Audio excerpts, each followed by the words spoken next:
I usually tell companies like, look, do you know what Chinese are saying about you on social media in Chinese? Right. And they always say no. I'm like, dude, you really need to pay attention to that because I guarantee you they're talking about you.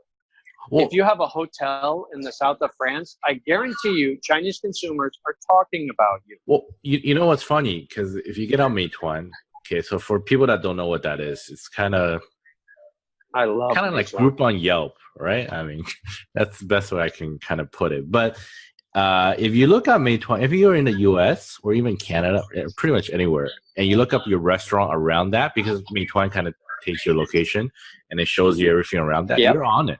And there's reviews on it. They're talking most, about you. Yeah, and I bet you most of these restaurants don't know that they're on it. So No, you need to be on top of it. Like, yeah, C-Trip, all of these. I mean, Chinese consumers, coming back to my initial point, like Chinese and Asian consumers are one of the dominant economic phenomenon of our lifetimes. yes, You have to know what, and they operate in real time. They operate almost entirely digitally. mm-hmm. They're digital first consumers, so you have to be aware of what's going on with Chinese netizens. Now, not every business, No. but if you're a hotel in San Francisco, they are absolutely talking about you in real time. If you treat Chinese tourists badly who are sitting in your hotel lobby, Mm-hmm. They're going to talk about it. Right, and they're not going to come to you. You know?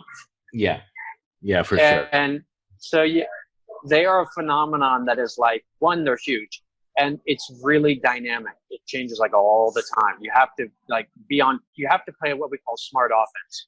Mm. You can't, you have to be engaged.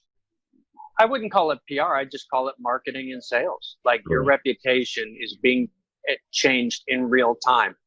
Oh, and by the way, your competitors might be talking about you on those forums. Right. Are you aware of that? So, like, you got to do smart offense and you got to do fast defense. When something does happen, you have to jump on it immediately. Mm.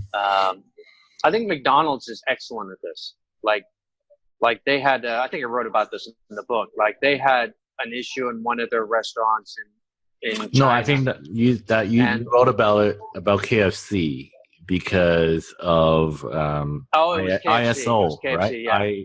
Yeah. That was their supplier for most of, I don't know exactly. Right, and they had an issue. Like McDonald's is famous for this. Like if there's an expose or a press report or whatever about food safety at one of their branches, they will respond online within like an hour. And they will close the branch in a day. Wow. Okay. That's fast defense. And it reinforces their reputation of we care about you and we're safe food-wise. Right, safe food, yeah. But if you're going to wait a week, no. And keep in mind, a lot of the online stuff, it's not coming from consumers. It's coming from press who are looking for a story. Yeah. It's coming from KOLs, competitors who are looking to hit you. Yeah. It's coming from KOLs. It ain't all honorable. There's a lot of dirty tricks that people play.